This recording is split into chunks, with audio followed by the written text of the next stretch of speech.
Berlin, July 2024. The streets are alive with voices calling for an end to the ongoing genocide in Gaza. But as these voices grow louder, so too does the response of the state. Berlin, a city known for its history of resistance.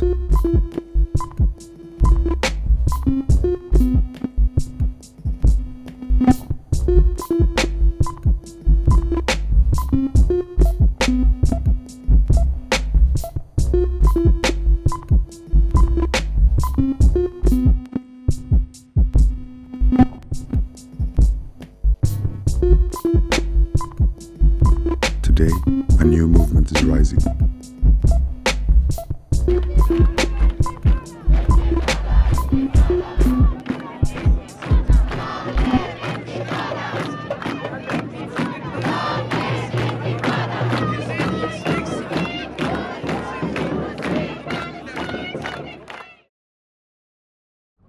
So this morning at 10 o'clock, I landed in Berlin to attend a conference on Palestine, where I had been asked, along with many others in the UK, in the United States and in Europe, to give my evidence of the 43 days that I had seen in the hospitals in Gaza, working in both Shifa and Al Ahli Hospital. As the official death toll in Gaza nears 34,000, we begin today's show looking at Germany's intensifying crackdown on pro-Palestinian voices. On Friday, police in Berlin shut down a 3-day Palestinian conference just moments after it began. In addition, Germany's Interior Ministry banned several speakers from even entering Germany or addressing the Palästina Kongress conference remotely. The Palestinian researcher Salman Abu Sitta opened the conference, but his remarks over a live stream were cut short when Berlin police raided the conference site. To stop the video. They're even trying to take away this microphone.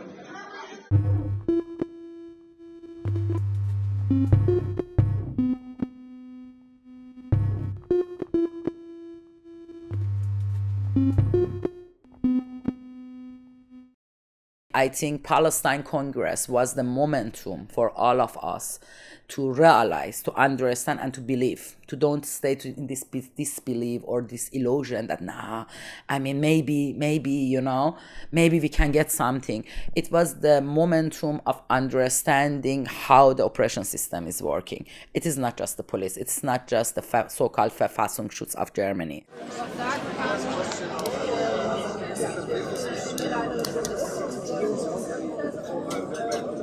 We are standing here waiting for the police to tell us something because they just stormed in while those videos of Salman Abu Sitta was being shown. So this is the state of repression that we have today.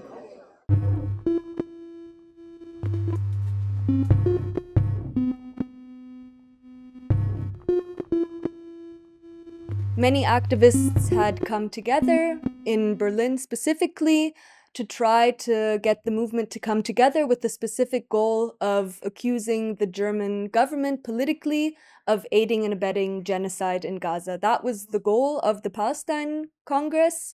The Congress was to take place from the 12th to the 14th of April.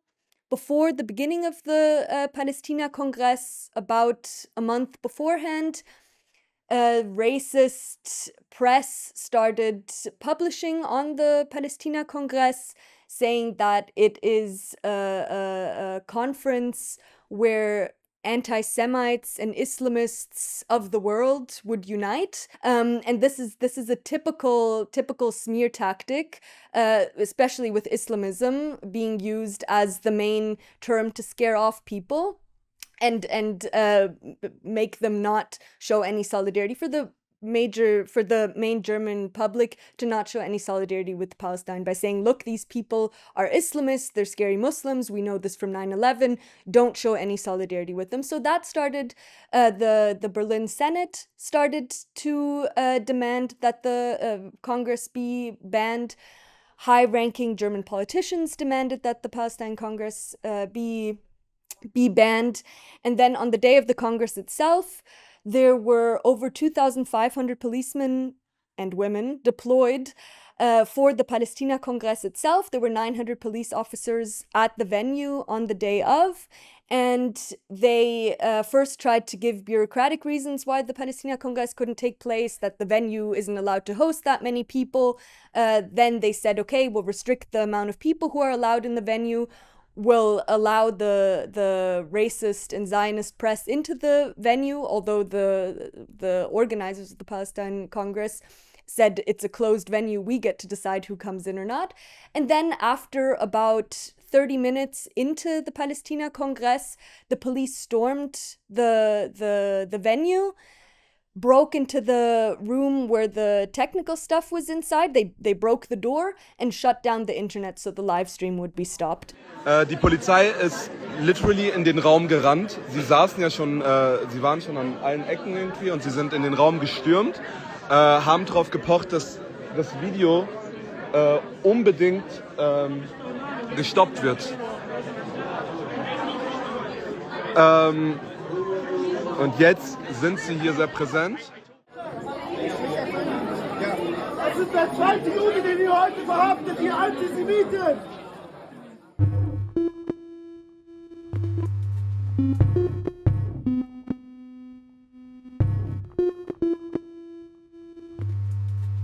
What we see now is what Palestinians have been saying for years and decades. 7th of October, the masks have fallen off of all states, especially the Western countries. And Israel is more visible and what they do to Palestinians. It is our constitutional right to demonstrate. It is our constitutional right for freedom of speech and freedom of assembly. We are seeing more and more that this is just an illusion, you know, and freedom of speech and freedom of assembly is only reserved for a certain type of people and for certain type of topics, which the state allows. The news coverage and the politics speaking about non-democratic countries, which they always refer to the Middle Eastern countries when they speak about that, they talk about exactly about these things. Oh, these countries don't have freedom of speech. Everything is censored. But this is what we are seeing in the West when it comes to Palestine and so many other topics. The name of panelists was published 2 days before conference, if I am right. And it was a Wednesday night. Conference supposed to start at Friday.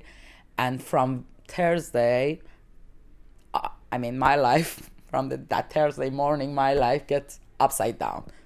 To make a dialogue, I mean, conference, the name is on it, you know, it was not supposed to be anything on the streets. And still, before that the Congress start, the shitstorm start about the certain people or in general, that was more about the organization at the beginning.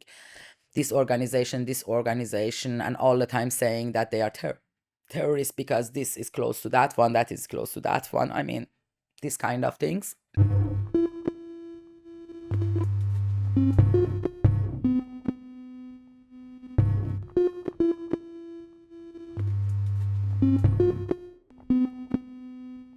What is very funny about this is that in the name of keeping the democratic value, they shut down a conference that was seeking dialogue. On Friday, German authorities also detained and questioned the Palestinian British surgeon, Dr. Hassan Abu Sitta, who had flown into Germany to speak at the Palestine Congress. Dr. Abu Sitta, who is the nephew of Salman Abu Sitta, spoke to Middle East Eye after he was barred entry. I was told that I will not be allowed to enter German soil, that that this ban will last the whole of April, and not just that if I were to try to link up by Zoom or FaceTime with the conference, even if I was outside Germany, or I were to send a video of my lecture to the conference in Berlin, then that would constitute a breach of German law, and that I would endanger myself to having a fine or even up to a year of prison. They also said that notable speakers like Yanis Varoufakis were banned from entering Germany at that time, also an EU citizen. And at the same time, they said that the reason why they banned the Palästina Kongress was because they couldn't guarantee that non-illegal things would be said within the context of the Congress. So things that would glorify terrorism, for example. This is the language of a dictatorship because actually, I mean, even in a bourgeois democracy, you have basic rights and you prosecute people based on those basic rights, not what hypothetically is possible. During the morning, just before the police burst in, there was a young man an attendee of the Congress, a member of the Jewish Voice for Peace, which together with the Mera 25, DM25, we co-organized the Palestine Congress. And this young man, as he approached the police cordon, there were 2,500 policemen preventing our attendees from attending the Congress. Anyway, he was approaching and he had a little placard that he had written with his own hand, and it read, "Jews against genocide." And for that, he was apprehended, arrested, manhandled. And while the police were manhandling him, he turned around humorfully or half-jokingly and said to them, "Would it have been all right with you if it said Jews in favor of genocide?" At which point, of course, they were far more angered and manhandled him even more fiercely. I'm conveying this to you, Amy, and to our listeners and viewers, because this shows the absurdity of the whole thing. So this was a further turn. It showed that the German state is trying to do everything in its power to criminalize Palestine solidarity, and they're doing this because they have very concrete imperialist interests in the region by supporting Israel, by sending weapons. It's militarily they're profiting off of it, politically they're profiting off of it, and ideologically they're profiting off of it. They're all trying to cut people back here.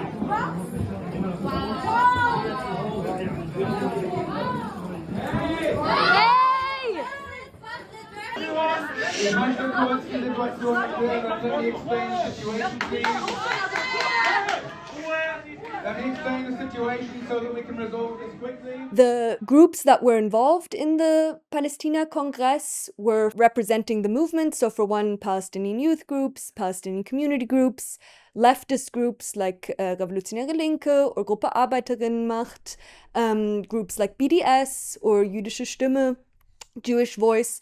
So united on a common goal of ending weapons deliveries to Israel, for one, demanding a ceasefire, demanding an end to settler colonialism across all of historic Palestine, ending ethnic cleansing, and ending the genocide in Gaza. Beyond that, the groups had different opinions on various issues, but they came together with the idea of a united front and coming together on these specific demands with the German context in mind of accusing the German government. That was the main goal. I was working as a project coordinations, and we had 2 centers for girls, like a community centers, and one for women, and also one counseling project for the Flinta peoples. I mean, women, trans, inter, non-binary people who are facing violence, specifically stalkings. So that was our work. But we were doing social work. I mean, it was not a political organization at all. We are the Palestine Congress. We accuse the Israeli state of carrying out genocide. And we accuse the German government of supporting, of abetting, of making possible this genocide, an ongoing genocide from 1948 till 2024.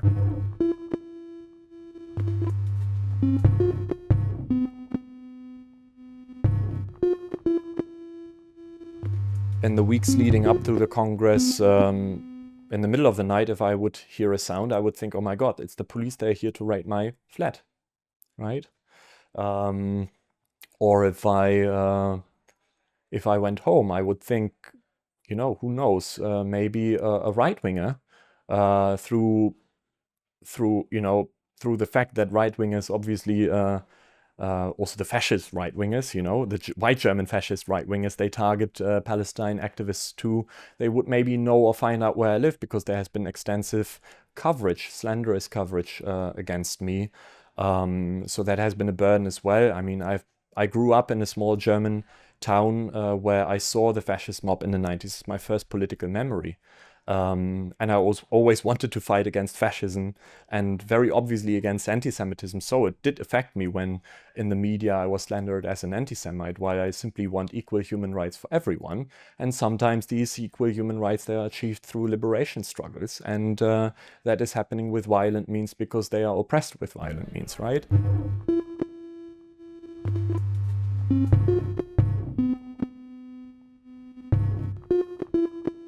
Allow me just to briefly say that the rationale behind this is the Germans' Staatsräson, the logic or rationale of this German state to protect Jews, which is an excellent rationale. I wish every state had it, each one of us had it, to protect Jews, except that this is not about protecting Jewish lives and Jews from anti-Semitism. It's all about protecting the right of Israel to commit any war crime of its choice in the final analysis. What the German state has been doing increasingly to level against the Palestine solidarity movement is its ideological commitment of so-called Staatsräson, the reason of state, to support the Israeli state without conditions, I would say. And at the same time to conflate anti-Zionism with anti-Semitism. So the reason why they banned the Palästina Kongress, many people asked, didn't they shoot themselves in the leg? I mean, this is ridiculous for a small Congress like that to deploy 2,500 policemen to make this huge thing out of it for international press worldwide to publicize on the Palästina Kongress, for people to demonstrate worldwide in front of German embassies, for a Congress organized by tiny leftist groups, Arabs, Muslims, Palestinians, and Jews. I mean, really a tiny thing. Didn't they make something huge out of it? Yes, they did make something huge out of it, but because in their logic, they need to criminalize Palestine solidarity, because the Palestine solidarity movement isn't just a solidarity movement with Palestine, but it's attacking the German state's imperialist interests across the region, across the Middle East, and thus an attack on the German state. In my case, that starts with letters that we got at work and for all project and so on. Also, these letters was sending to Senate of Justice of Berlin federal state, and also something like anti-discrimination organs of one of the Senate things, to saying they are in disbelief how a person like me can do pedagogic and social work and blah, blah, blah, and be responsible for the conception and the work of two girl centers and also women centers. And so they fired us as an organization for having, because our jobs, I mean, social work must be financed by the states because it is a tax money. I mean, the social service in the social state, you should do that, yeah? And yeah, I mean, they canceled both Ger Center, and their argument was that I took part in I wanted to take part in a Palestinian Congress, and also I am a dangerous person because of my activities for Palestine, and they put a lot of things in it. The result of it was that to start any negotiation, I must be out, and they put me out of it. I mean, I must be fired, but still, that was not stopping there. They wanted that if the people, I mean, they were saying that we should work with a neutrality law, which is not at all existing in social work, because social work is a social and political work. You need to take stand, position unconditionally for your clients. So you don't have neutrality in this job. And that was the beginning of it. 2 days after it, it was a Saturday, the Bild Zeitung started.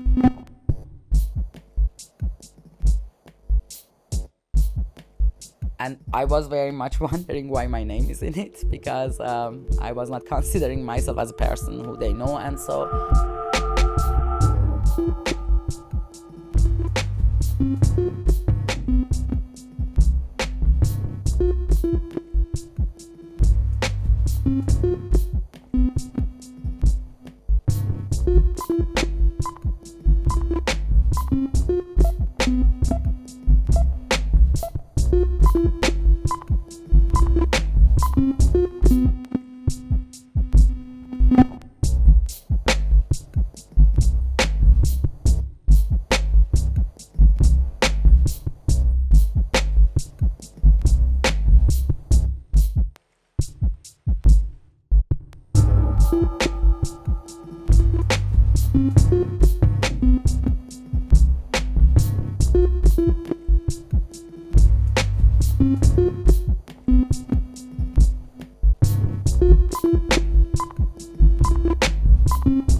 After the Palästina Kongress, my bank account was, the credit lines were frozen and the account was cancelled by a public bank without naming a reason, but it's very clear that it's connected to my activism.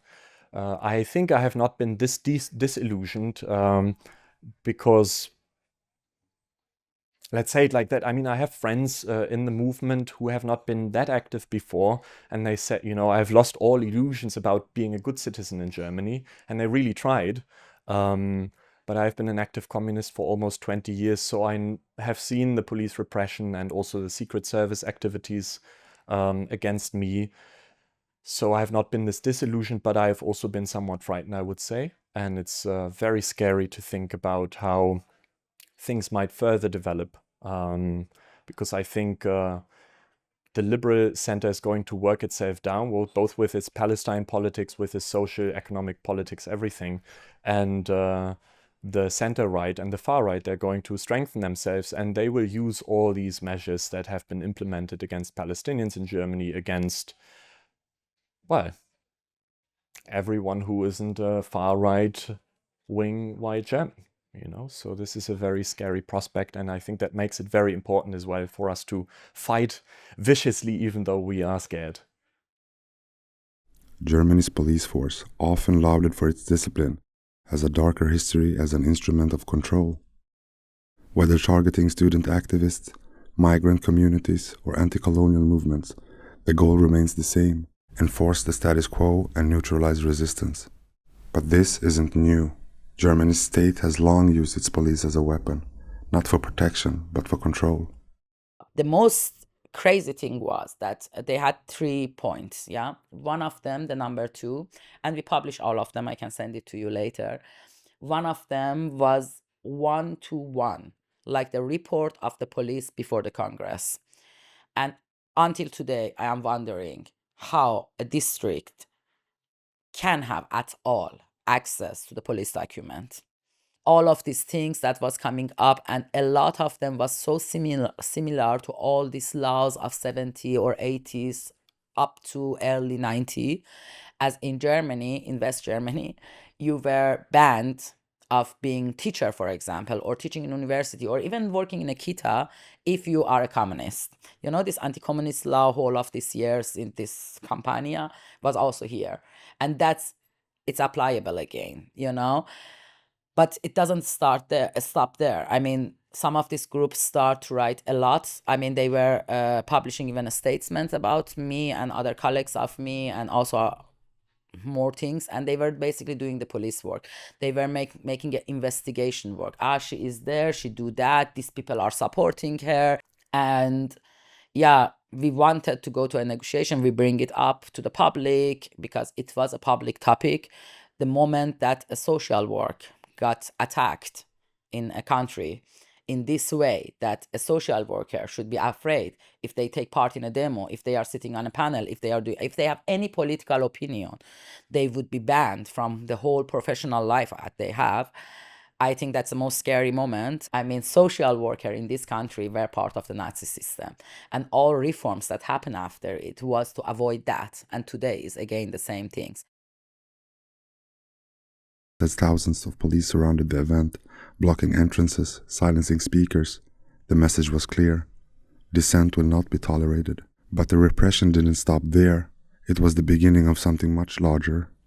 The question remains: why is Germany, with its dark history of colonialism and fascism, so eager to silence those demanding justice for Gaza? And more importantly, how far are they willing to go to crush dissent?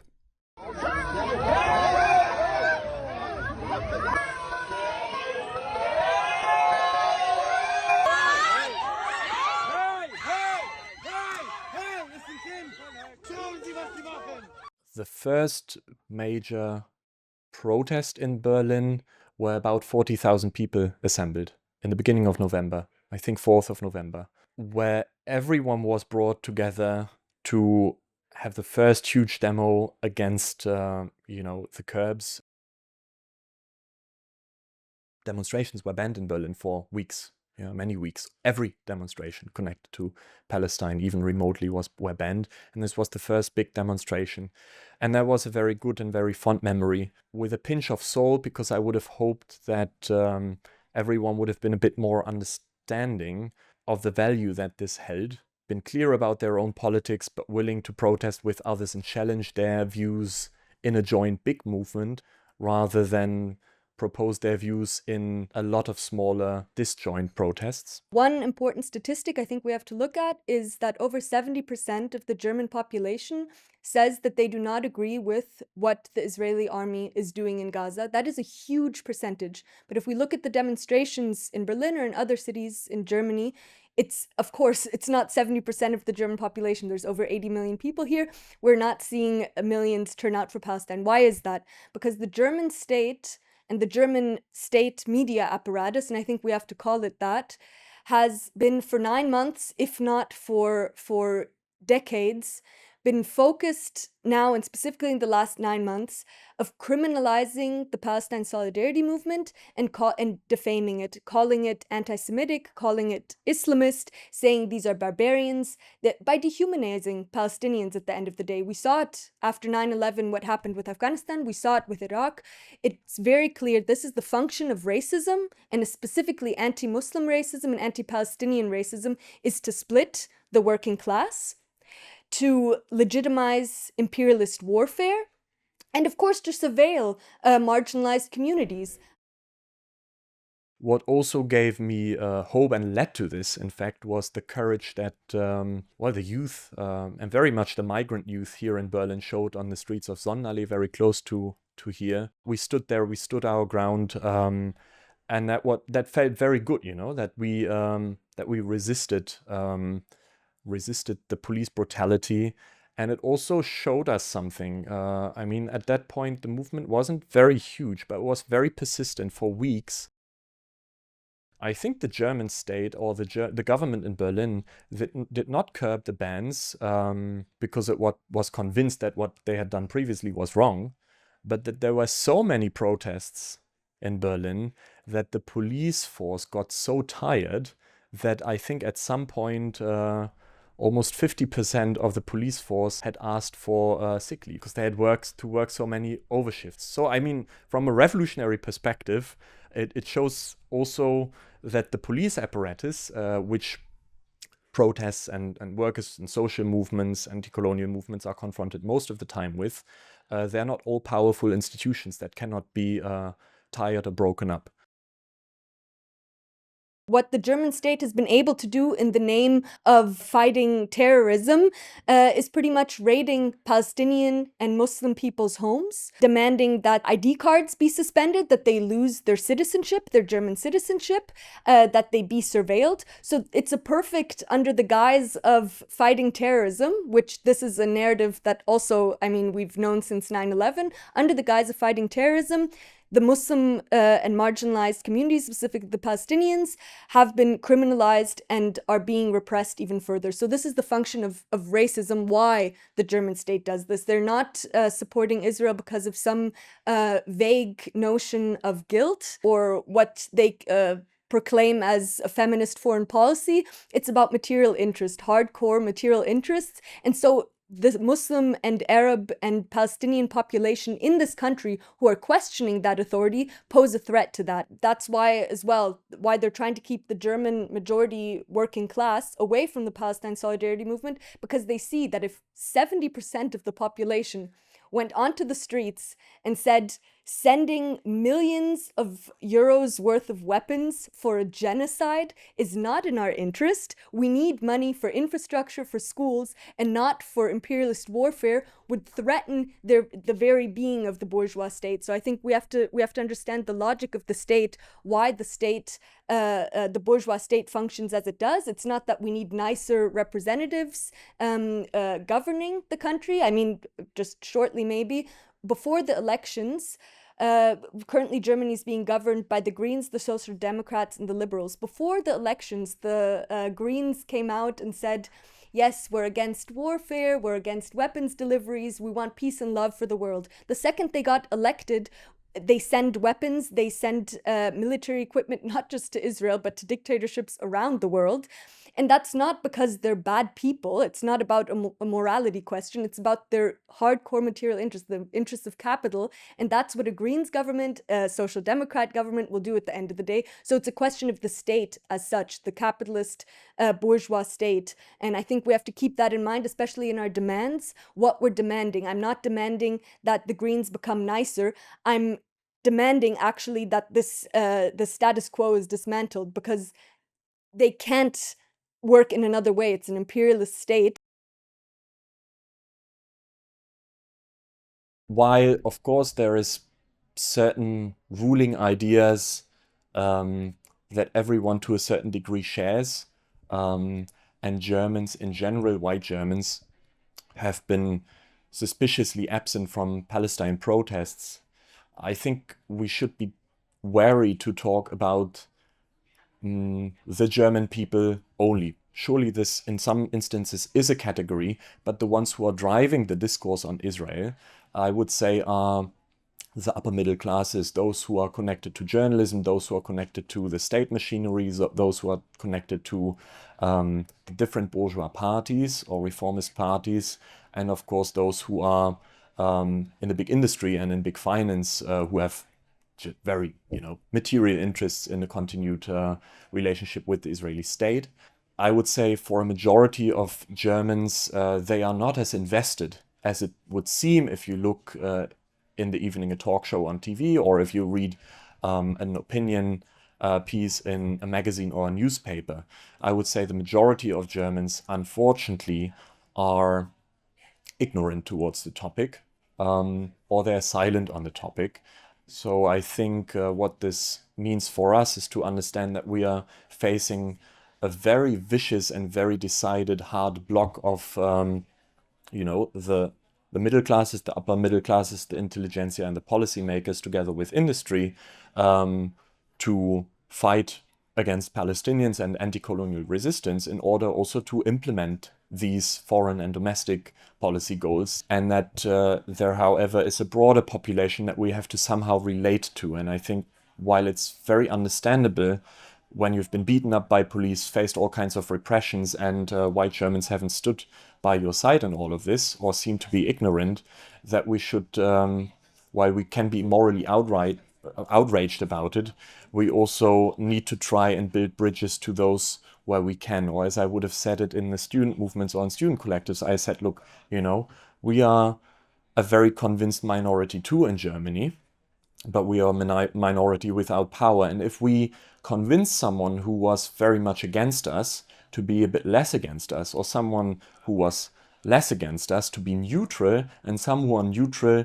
to be reluctantly sympathetic or interested in getting more information and starting to talk about the issue, these are successes as well. They are not immediately felt in a tactical sense that we impact policy, but they're important to strategically advance, and this is a matter of months or years to implement this. But if we are successful in this, then it will have beneficial benefits not just for the Palestinians, but for anti-imperial, anti-colonial resistance movements, anti-capitalist movements, in fact, all across the world, because we would have managed to break away big sections of the German population from a core ideology of the German state.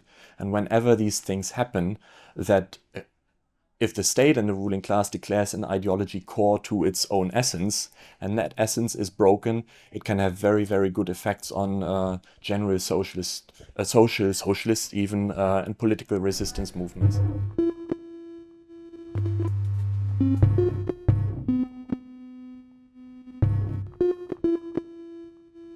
One thing get for all of us clear. The white supremacy is not a story of many years ago. It's not a story of a conservative state in the USA. It is not a story of some village in South Germany or anywhere else. It is an existing situation. And the people massively, 100,000s are getting killed for it. So what we see now in Palestine, in Gaza specifically. We are talking about 6 million Jewish people that Germany has killed. No other country, it was Germany. But why are we not talking about the things that Germany has done before? Is it because this time it wasn't a matter of white people?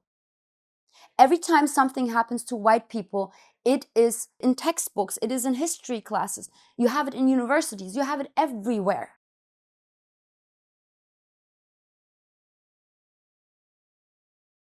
Germany's history is more than a dark chapter. It is the blueprint for its present. The country that perfected colonial violence and genocide rebuilt itself without ever dismantling the systems that made it possible. Germany often tells a story of redemption, a nation that faced its past and moved forward. A violent welcome for those who sought safety. On the 22nd of August 1992, a far-right mob gathers in the East German city of Rostock and attacks a housing complex for asylum seekers and immigrants. Police are overwhelmed. Water cannons arrive late. Thousands of onlookers applaud and hinder the work of emergency services and police. The situation escalates. Right-wing extremists throw Molotov cocktails at a building that houses 120 Vietnamese immigrants. They manage to escape onto the roof unnoticed. As if by a miracle, no lives were lost in the 5 days of violence. 30 years on, the infamous Rostock riots live on as a shameful part of Germany's history. And still today, 2 asylum seekers a day are the victim of far-right attacks.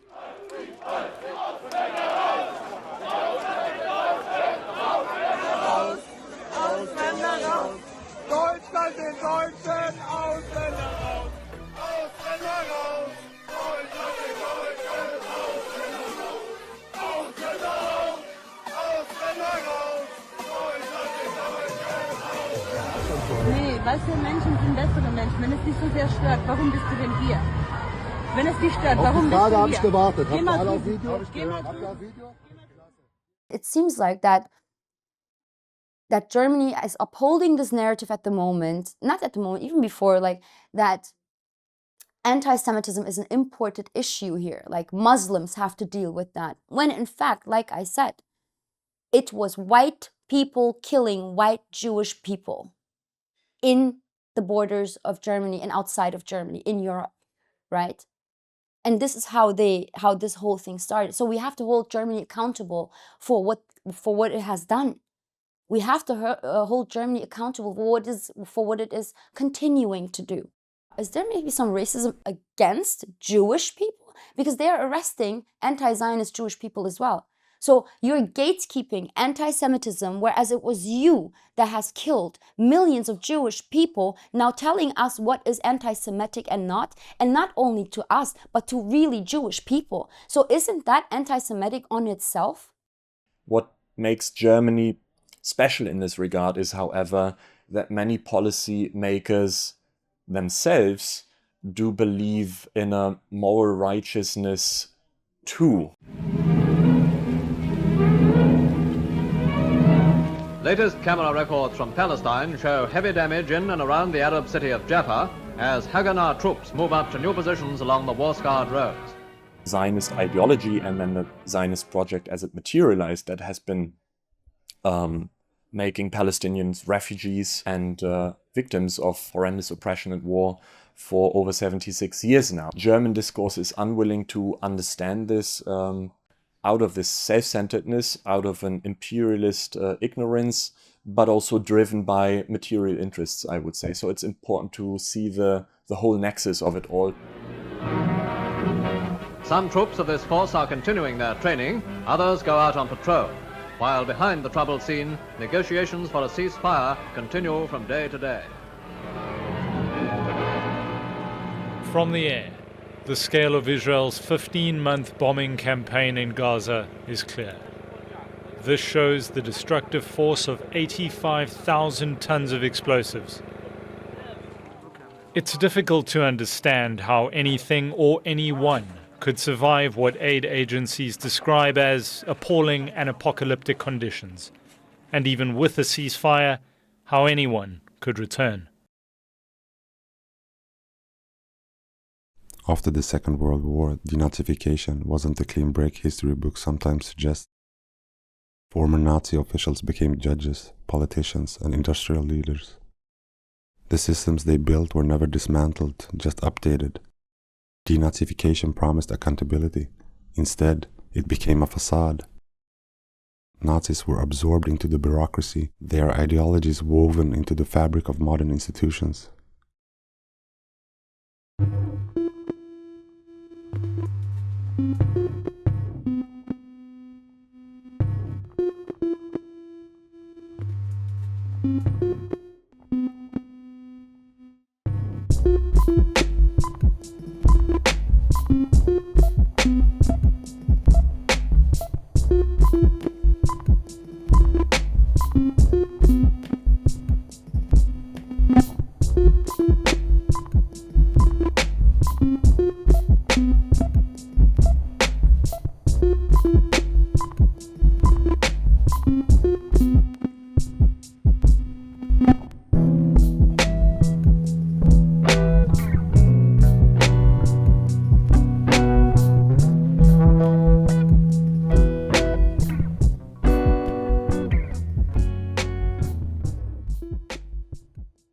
At this very moment, I'm thinking we should change our wording. It's not funding. They are committing this genocide. It doesn't matter if the German soldiers are there or if the German legal system is doing the necessary work here and the German companies are sending the weapons. Who manufactured these weapons? And why are these weapons there? It's not just that they're loaded to a ship or on an airplane and send it there. No, no, no. We're talking about political ties. You know, we're talking about ideologies. We're talking about ideologies that are aligned, you know, and under these ideologies, genocides are being committed. I don't think Germany is on the wrong side of the history. Germany is continuing their legacy, their genocidal legacy. That is, I mean, you cannot change this just with saying, Nazi were bad. Because it was also not just about the Nazi. In a country that even the colonial history of them is not clear for them. I mean, before that, the Holocaust happened, a massive mass mort, genocide happened also in Namibia. This is the gravesite. You will see those small heaps of sand. These are actually graves. If we were to dig just with my hand, we will come across bones. The burial was done by German soldiers. There was no proper burial, no respect whatsoever to the dead. That is a legacy of Germany. That's how Germany did the same in Cameroon. Germany did the same in Kenya, in a lot of other countries. I mean, no one talked about it. Even German people said, we didn't have a colonial history. Even the Roma and Sinti people could not have the repression here because those time, the German social worker worked hand in hand with the system to send these people to the lagers, to the death lagers, under the topic of being asocial. So like criminal, you know, it was not, and because that was not specifically about race, so they didn't saw it as a part of this Nazi ideology to do so. There is by now a very long and very hypocritical history between the German state and the predecessor of the Nazi regime and the Israeli state, both in terms of whitewashing its own crimes in the Shoah and the Holocaust, as well as advancing its new foreign policy goals. And this has been happening mostly since the mid of the 2000s, when Chancellor Angela Merkel introduced this idea of Staatsräson. I think firstly actually in a speech in the Knesset when she visited Israel. And this has trickled down into all major political parties, both from the far right to the left wing or the left reformist and social democratic parties.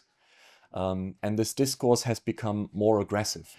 These layers, they went into these bourgeois parties and into journalism and state functions, and it also came together with a new foreign policy shift of the German state with more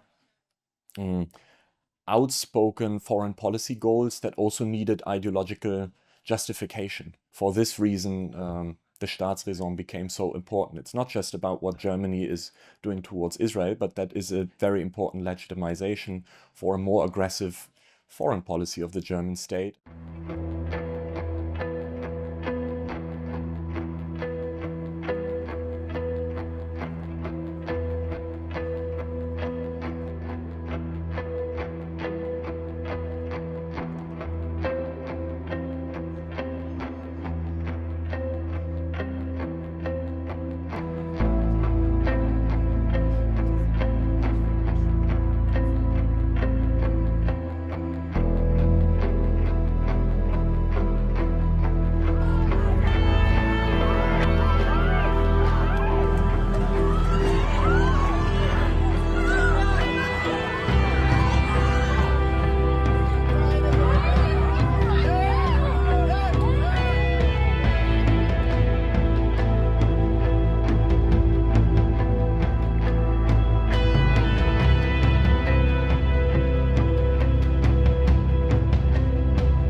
People are definitely censoring themselves.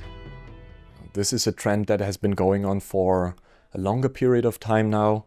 I think that we, beyond Palestine, since the 2000s and the international crises, different crises combined, there has been a major shift towards authoritarian rule and the implementation of authoritarian laws throughout the board. There was recently an Amnesty International survey for most of the European countries, which also acknowledged that this is happening.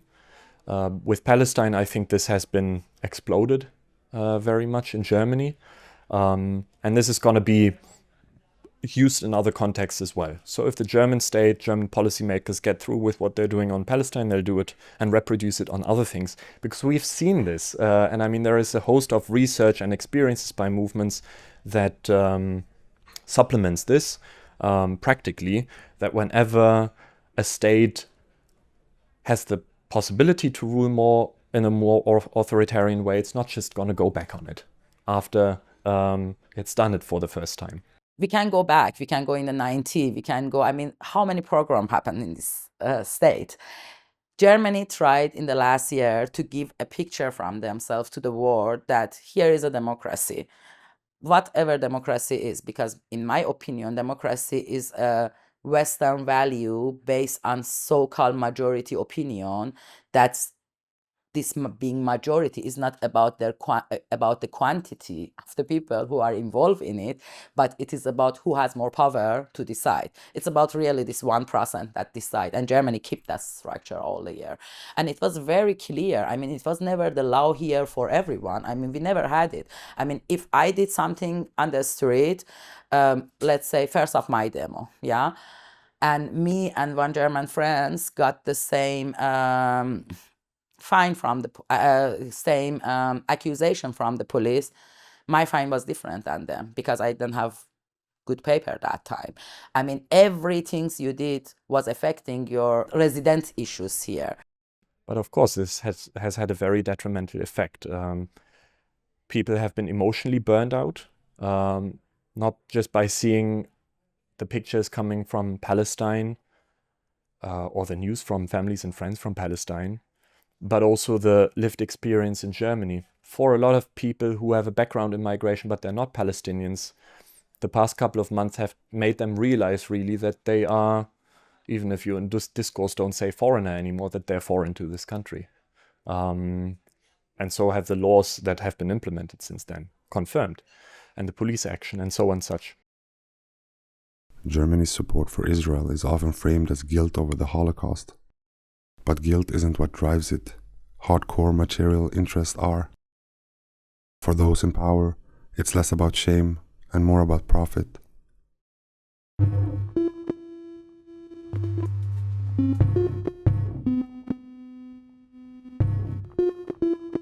With the first couple of weeks passing and the tremendous amount of deaths already happening in the first month in Gaza, activities started to spark in a good number of different German universities. But this was not a coordinated student movement, but students of whom some have been active before, and so far some of them knew each other too, started doing actions. There was a bigger major action that drew a lot of attention countrywide at the University of Arts, Universität der Künste, where about 100 students painted their hands red and laid out a big banner with the names of by then 10,000 killed Palestinians, and read out these names till the university president came and said a couple of very ignorant things, and then was shouted at by the students, understandably, who were emotionally very, tired after hearing the names of dead people read out for 1.5 hours. Then protests were organized across the board. These students joined street protests more openly as students as well, and with the occupation of Columbia University, it inspired the student movement here to follow suit and do occupations on their own account. And there were a couple of important ones at Freie Universität, at Humboldt-Universität, where there was actually a real occupation of an institute for 2 days, which was then brutally evicted. Berlin's student movement isn't operating in a vacuum. The protests for Gaza are part of a much larger wave of global resistance.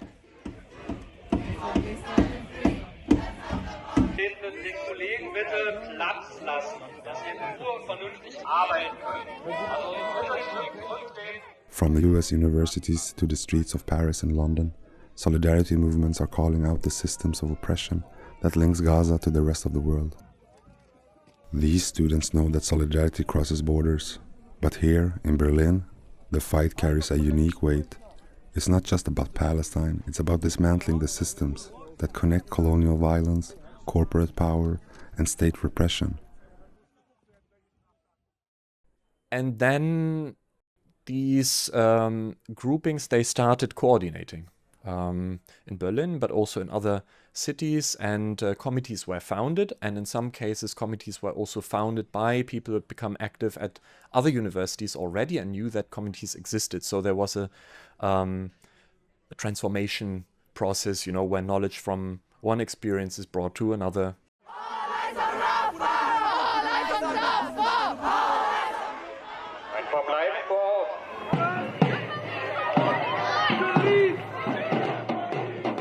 You had the students move in closer internationally, and also in Germany, which the students, they were there, but it wasn't as big, where white students also joined. When that happened, I think this is when the state was like, and the media, we have to really do something about this. So they're, of course, changing the narrative in the media.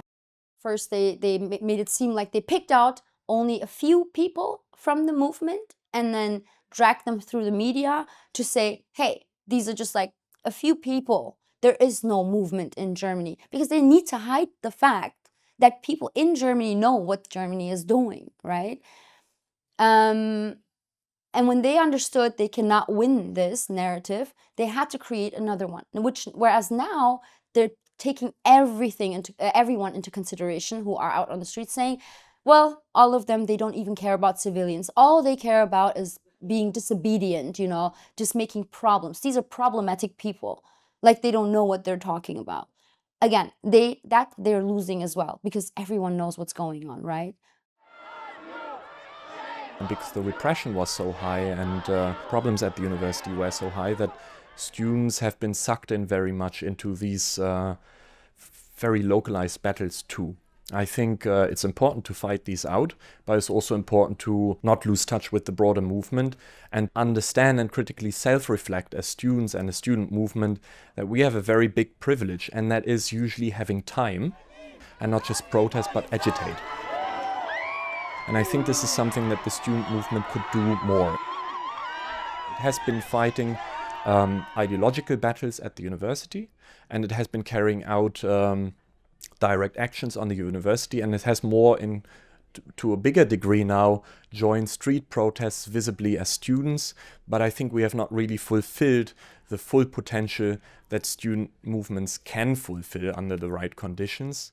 But yeah, the movement is strong. That's the thing. It doesn't matter. Even if it was just only 100 people, it depends what these 100 people are saying and what they're standing for and how resilient they are. 10 months on the streets.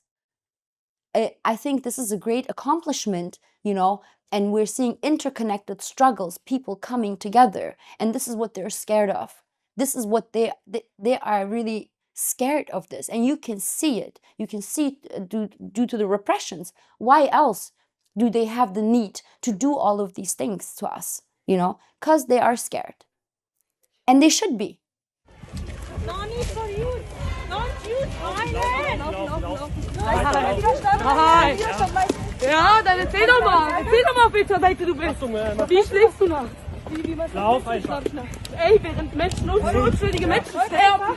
Unschuldige. Und du wartest auf die. Laufen. Ist es nicht echt? Something happened on the side of the university presidencies, which meant full-scale solidarity with Israel, no words about Palestine, Palestinians, continued Palestinian suffering.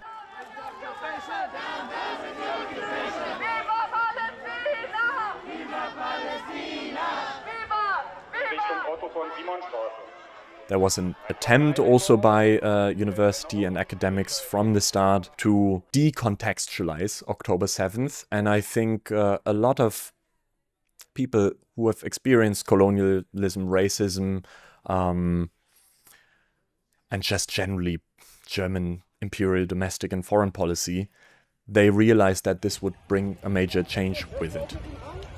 Pass auf, wenn du jetzt dich ganz normal hier rausbewegst, dann haben wir die Möglichkeit, das ganz normal abzuwickeln. Du gehst jetzt einfach, kriegst einen Kopfkreuz. Leistest du jetzt hier weiter Widerstand, kriegst du die Strafanzeige dazu verstanden?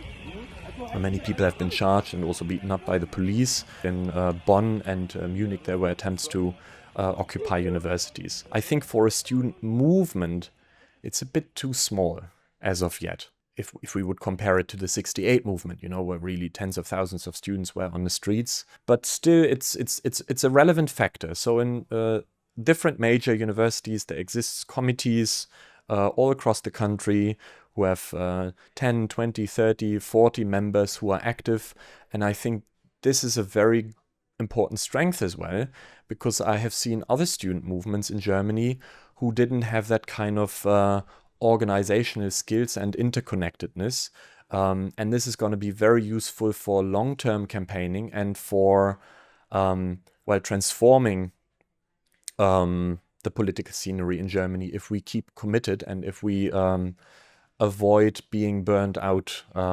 emotionally, physically, politically too soon. After many months, it also became evident that there were political disagreements about certain questions. And unfortunately, what happens very often with students is they lose a little bit focus about what's materially happening and where they can and need to be stand jointly for a certain goal, while they still can have disagreements, discuss them, sometimes even form different political groupings, but go to the streets or go to their lecture halls and protest there together. So I'm generally a proponent of have your own very clear politics, but go into the broad and the big movement to fight for those. Because if you don't, then how are you going to build an alternative politics?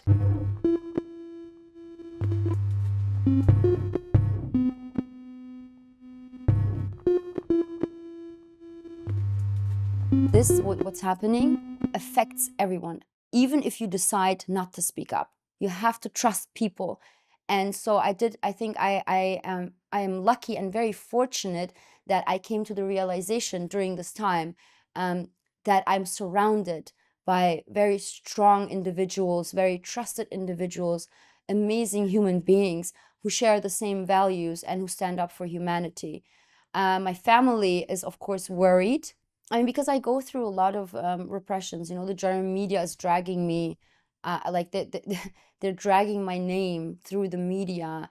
Axel Springer. I'm being attacked by the police, but also by normal civilians. I'm receiving death threats. All of these things combined, my mother and my father, of course, they're worried. I'm not a parent. I always tell them, don't be worried. My father claims that his gray hair has he has gray hair because of me, because I've always my family is used to my kind of lifestyle, that it's been like this. But of course, like you know, with October, it's gotten worse. A country that used to glorify me for being an activist for Ukrainian people, advocating for Ukrainian people, you know, helping refugees. And now, whereas now I am the complete opposite. I'm a terrorist, you know. I'm an Israel hater, which I proudly am, you know, like, because hating the idea of Israel has nothing to do with Judaism, you know. I am with my Jewish siblings, you know. So yeah, I can proudly say that I am an Israel hater. I think we have to also be kind to ourselves. And this has been very refreshing in the Palestine movement, that there has been a very huge understanding for the feeling of isolation, psychological warfare, burnout, personal difficulties, that there has been a lot of support for people who said, I can't anymore, I need to take a break. And I think that has actually enabled a lot of people to come back when they had this break. And I think this is something that the broader left-wing organizations, social movements can learn from. I am coming from a political family, I mean a communist family, who resist in Iran. And I think resisting was always a value. Resistance is justified when people are occupied or when people are facing injustice. That is not just a slogan, that is what we are, I think it is a conscious now. And that is why it's happening this way on the street. And we understand the only way for doing it is that this time we don't integrate in a way that they want us to protest. We do it in a way that we learn from our own heritage, from our own anti-colonial history. And that is what's matter. That is now our centers, not European theory about left being whatever. We have our history, and that is what gives us the power. And this history is again out. They try to silence it. They try to don't write it in any books and etc. But it comes, and today it's unstoppable. Movements aren't built in a day. They rise and they fall, with moments of rest and moments of action. But what matters is that they rise again. We may be met with repression, but we are not broken. As long as there is injustice, the fight for Gaza will never stop.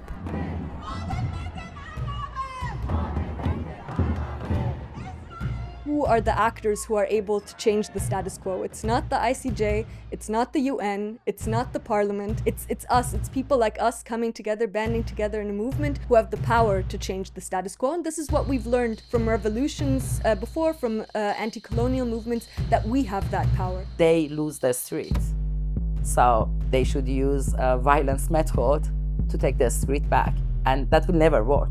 I mean, it's never worked in the whole history of humanity. What the movement should be doing now is we should try to band together on common goals, clear common goals, to try to unite as many people as possible, to politicize them, to radicalize people in the sense of understanding that the state does not represent them, it does not work in their interest, and that's what we as a movement should be trying to do. My main enemy is an even greater enemy to someone else somewhere else. And if I don't pick up their battles and their fights, then I've never truly understood what it means that the main enemy is at home. These state repressions and criminalizations, of course, also try to demoralize people and intimidate them in such a way that they don't go onto the streets anymore.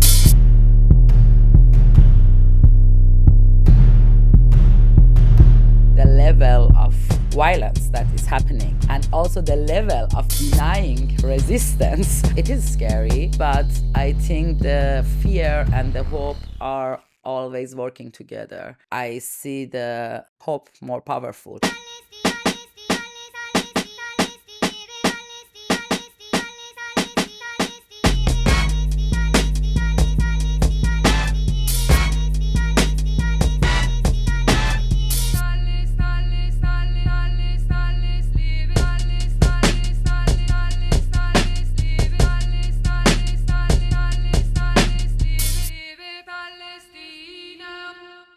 I think be unapologetic with everything you do. There's nothing to be done wrong here. So be unapologetic, be unafraid, and continue, stay resilient, stay beautiful, and free Palestine.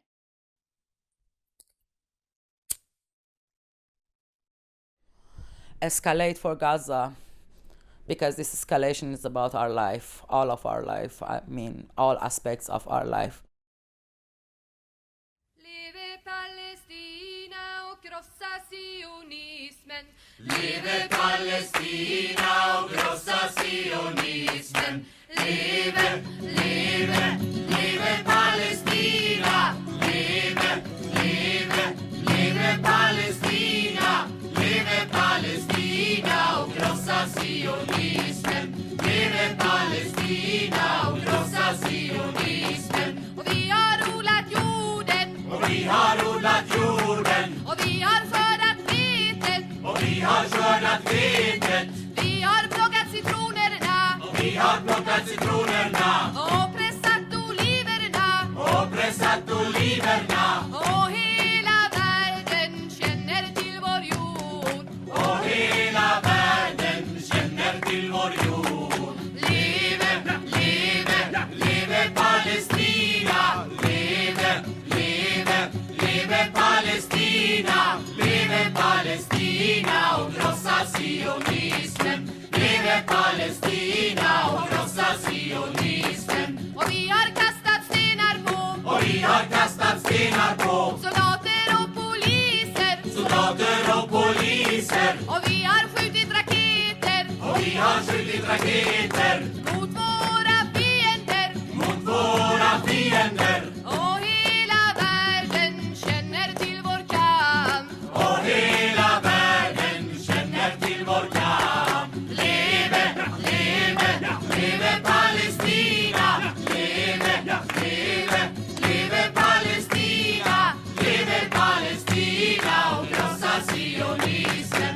Leve Palestina och krossa sionismen. Och vi ska befria vårt land. Och vi ska befria vårt land Från imperialismen. från imperialismen. Och vi ska bygga upp vårt land. Och vi ska bygga upp vårt land Till socialismen. till socialismen. Och hela världen kommer att bevittna. Och hela världen kommer att bevittna. Leve, leve, leve Palestina. Leve, leve, leve Palestina.